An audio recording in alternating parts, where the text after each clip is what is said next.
सबको महाशिवरात्रि की बहुत बहुत बधाई हो। गुरु जी का आना हमारे जीवन में सबसे बड़ा त्योहार है और महाशिवरात्रि गुरु जी का सबसे फेवरेट फेस्टिवल है।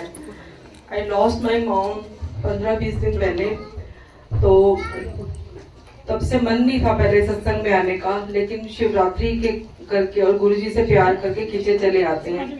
तो गुरु जी ने मम्मी की डेथ को भी एक बहुत प्यारा मोड़ दिया। देखो, जाना तो सबको ही पता है कि सबका फिक्स है, और पिछले 1 साल में मेरे बहुत बहुत क्लोज ना 6 रिलेटिव्स चले गए, including my sister in law, brother in law, mummy, मेरी जी।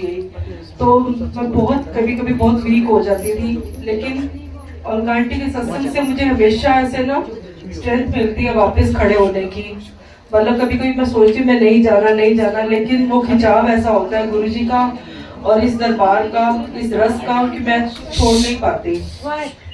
तो मेरा अभी मम्मी की डेथ वाले दिन जो एक सत्संग था, मैं बहुत सोच रही थी मैं जाके आज शेयर करूं, गुरुजी आप बताओ, लेकिन मुझे लगा फेस्टिवल का माहौल है ना, तो उसमें ऐसी बातें ना थोड़ा अच्छा नहीं लगेगा कि कैसा सत्संग शेयर कर रहे हैं।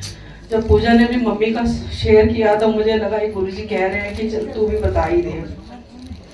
तो अभी 21 फेब को, मतलब मम्मी 2-3 दिन पहले ही एडमिट थे, तो मम्मी की उस दिन हालत सुबह से ही दिख रही थी हमें कि अभी के पास ज्यादा टाइम नहीं है।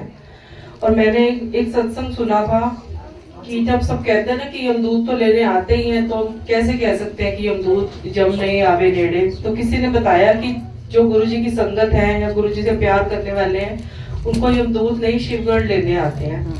तो मैं उस दिन सुबह से गुरुजी से प्रेस कर रही थी, मैं तो गुरुजी आपने ही लेने आना है या शिवगढ़ भेजना, यमदूत मत भेजना। मैं सारा दिन मम्मी के पास शिव पुराण का पाठ कान के पास लगाए रखा, और सब कुछ जैसे नजर आ रहा था कि ज्यादा टाइम नहीं था, बट डॉक्टर्स ने बोला या तो वेंटिलेटर या फिर घर ले जाओ। तो मैंने भाभी को बोला घर ले चलते हैं, वेंटिलेटर रहने दो आप। तो हम घर लेके आ रहे थे।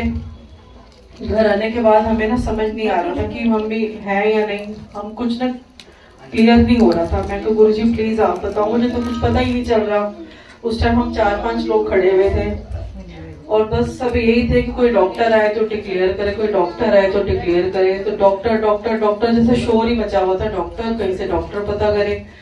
हमने जो वहाँ पे आसपास जो डॉक्टर थे उनको बुलाया, उन्होंने घर आने से मना कर दिया, क्योंकि वो भी नए नए शिफ्ट हुए तो उनको वहाँ कोई इतना जानता भी नहीं है।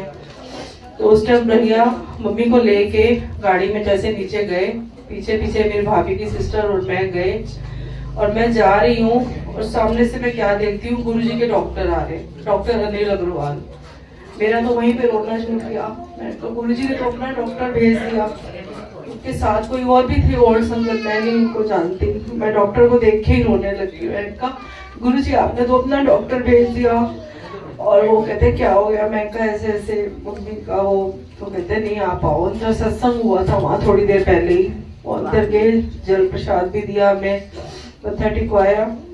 तो मतलब जैसे ही सब डिक्लेयर हुआ तो चुप कराने के लिए पानी भी हमें सत्संग से मिला। तो गुरु जी की बहुत बड़ी वडियाई है।